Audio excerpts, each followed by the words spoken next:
When we compare Windows 2000 to Windows NT, we notice both some minor differences as well as some major advantages in Windows 2000.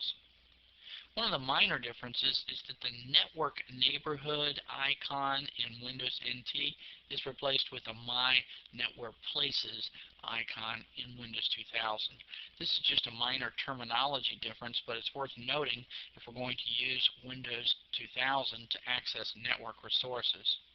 But a major difference is that Windows 2000 does support an advanced version of plug and play.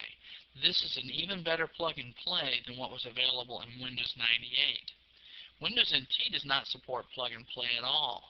So this is a major advantage because plug and play, as you remember, allows us to assign resources to a newly installed device.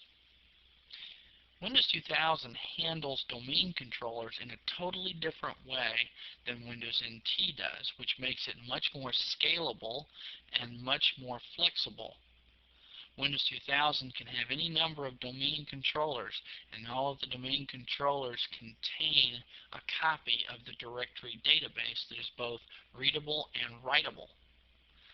With Windows NT, we only have one primary domain controller. That primary domain controller then replicates the database to backup domain controllers. But we have one single point of failure, which is the primary domain controller. This is a less flexible system, a less fault-tolerant system, and a less scalable system than Windows 2000. With Windows 2000, we can back up to tape, to zip drives, to recordable CD-ROMs, and even to external hard drives.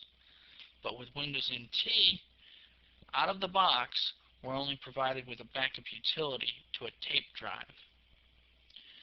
Windows 2000 also offers us new types of hard drives, new types of ways of arranging our disks. One type is called a dynamic disk. And a dynamic disk allows us to make more efficient use of our hard drive capacity. But Windows NT can't read dynamic disks. So Windows 2000 offers some major advantages over Windows NT. But Windows 2000 also offers advantages over Windows 98, especially for a business environment.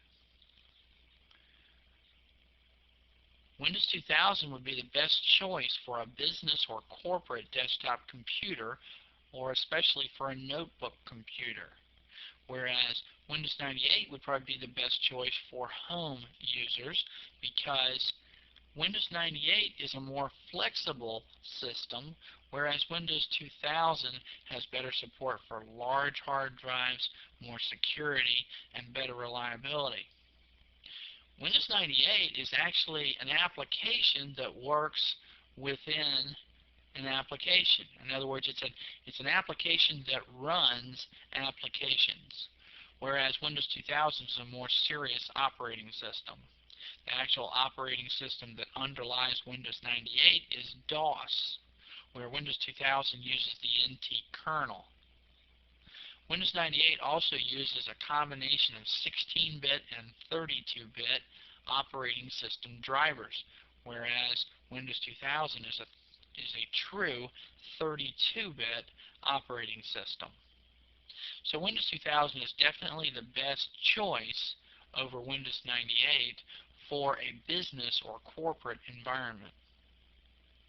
Windows 2000 also offers some nice new features, and we'll discuss those new features in our next section.